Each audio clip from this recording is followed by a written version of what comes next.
Bien, bonjour à tous. Donc moi je démarque un peu des présentations d'avant puisque je fais pas partie d'un parc national.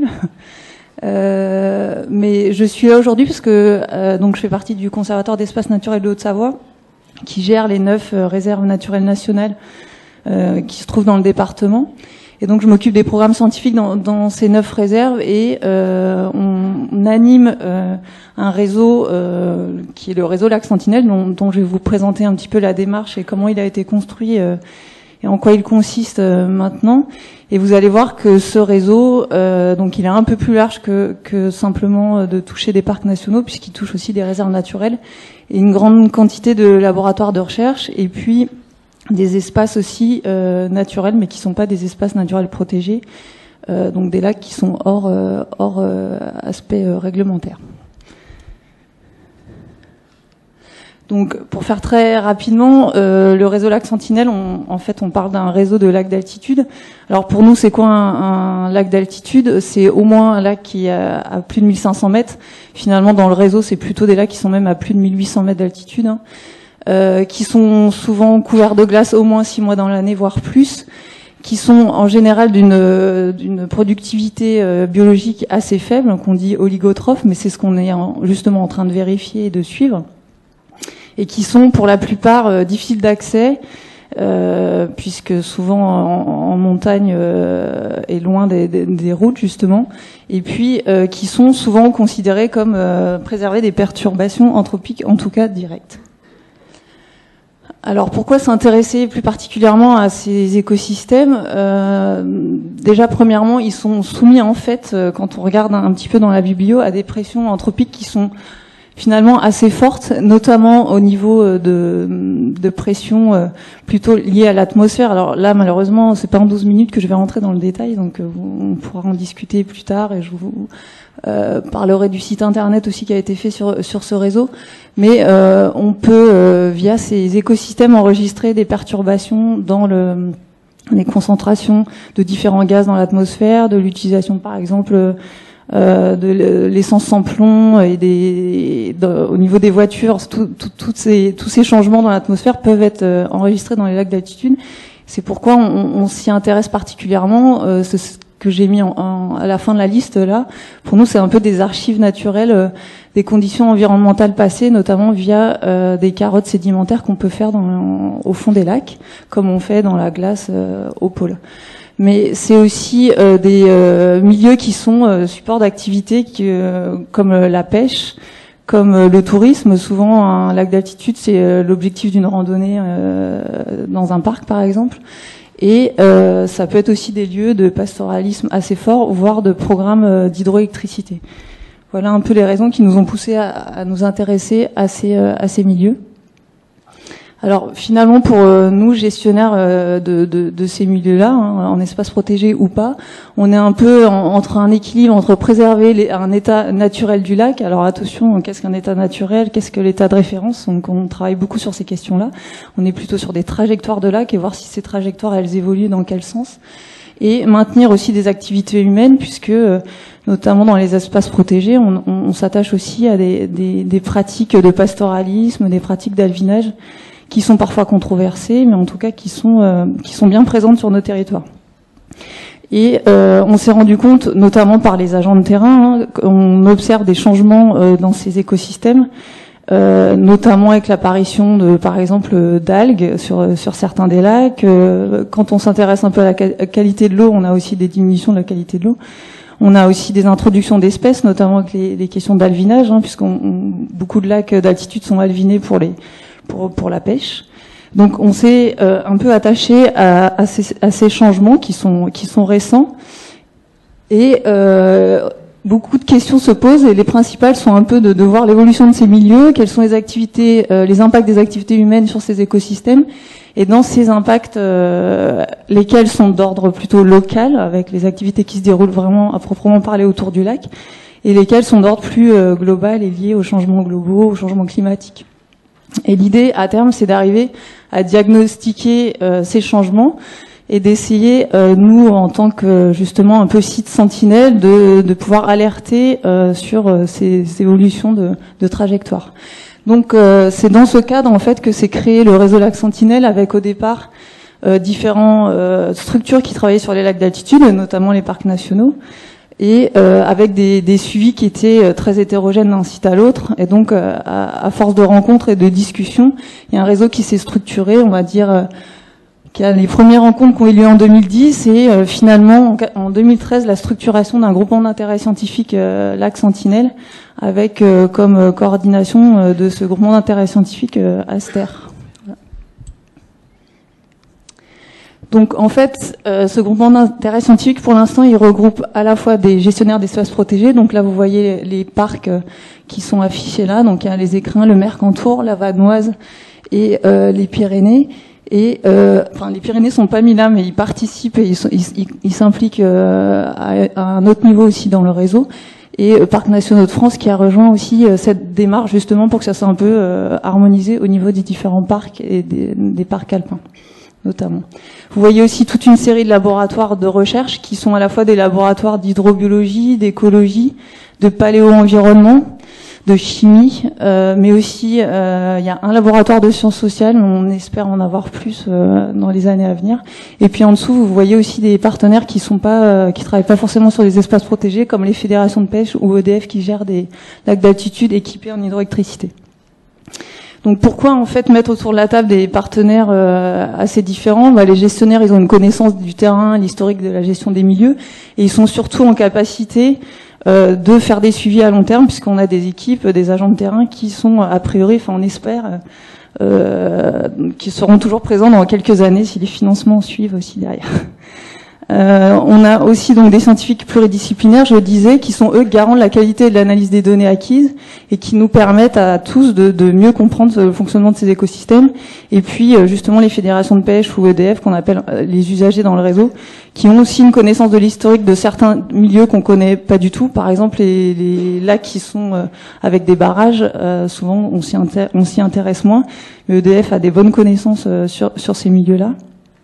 Et puis, il pose des questions de gestion très concrètes, notamment sur l'alvinage, notamment sur qu'est-ce que ça fait de mettre un barrage sur un lac, en termes de fonctionnement trophique du lac, par exemple. Donc, les objectifs de ce réseau Lac Sentinelle, c'est à la fois d'améliorer la connaissance du fonctionnement de ces lacs, mais c'est aussi de suivre et qualifier les tendances évolutives de ces milieux, avec, à terme, d'aider à la gestion de ces milieux, sachant que, bien entendu, on n'est pas prêt pour l'instant à mettre sous cloche ces lacs pour... si on se rend compte que tous les changements viennent finalement des changements globaux, ça sera compliqué d'y remédier. En tout cas, de manière locale et concrète, rapidement. Donc, comment ça se structure finalement ce réseau avec un observatoire des lacs d'altitude, je vais revenir dessus, l'identification de sites ateliers où on pousse un peu plus la recherche sur certains sites, et la mise en réseau de partenaires et une communication sur ces thématiques-là.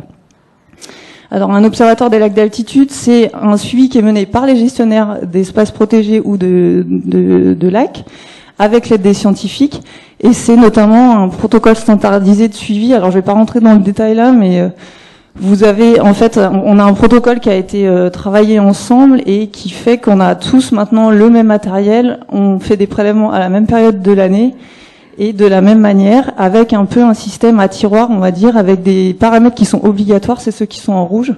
Transparence de l'eau, la température, l'oxygène, la mesure de la température à minima en surface du lac, et enfin juste sous la surface et au fond du lac.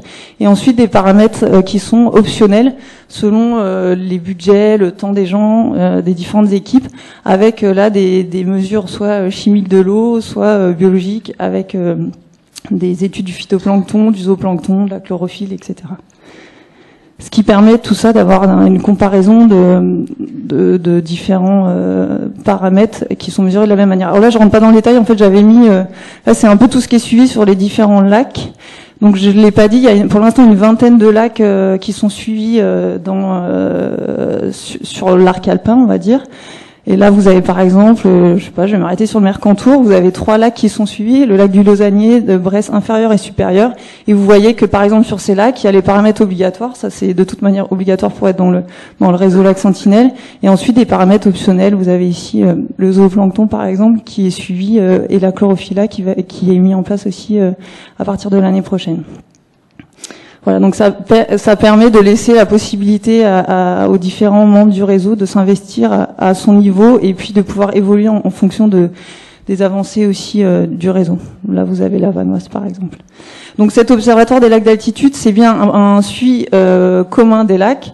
Donc on récolte de la donnée biologique et physico-chimique, mais c'est aussi un gros travail de structuration des données, donc une base de données commune pour tout ce qui est données brutes, et un portail web grand public qui a été mis en ligne là il y a 10 jours, avec une structuration de tout ce qui est métadonnées, c'est-à-dire description de la donnée, c'est-à-dire vous avez des fiches sur chaque lac qui décrivent le lac, mais quelles données sont récoltées chaque année, par qui, par quel laboratoire de recherche, par quel gestionnaire, et tout ça avec des rapports qui sont faits annuellement sur chaque lac. La deuxième action, c'est l'identification de sites ateliers que je différencie un peu, finalement ça pourrait être un peu des sites de référence, mais l'idée c'est là, ce sont des suivis qui sont faits par les scientifiques, donc là c'est bien des laboratoires de recherche qui viennent faire les suivis sur le terrain, et c'est les gestionnaires qui donnent un coup de main, c'est un peu l'inverse de l'action 1. Et donc nous on essaye de faire en sorte que ces sites ateliers soient des sites de l'observatoire sur ces 20 lacs, donc il y a quelques lacs qui sont sites ateliers où là il y a des gros efforts de recherche et où on pousse vraiment de manière plus forte tout ce qui est recherche. Par exemple, vous avez le site atelier du lac d'Anterne qui est dans une des réserves de Haute-Savoie, la réserve de Sixte-Passy, avec un partenariat avec le laboratoire Editem de l'Université de Savoie. Donc là, je vais très vite, mais c'est un des bassins versants les plus équipés en Europe, où vous avez une sonde dans le lac qui mesure la température et puis l'oxygène, la chlorophylle, pratiquement tous les mètres jusqu'au fond. Vous avez tout le bassin versant qui est équipé avec des sondes de température dans le sol et en surface, en mesure du débit des rivières entrantes dans le lac, des appareils photo qui prennent en photo le bassin versant toutes les heures, toute l'année, etc., etc. Donc ça, c'est l'exemple d'un site atelier. Il y en a un deuxième, par exemple, le lac de la Muselle. En fait, il y en a plein. Il y en a aussi à peu près un dans chaque espace protégé. Il y a le Lausannier aussi dans le Mercantour. J'ai pas tout détaillé là.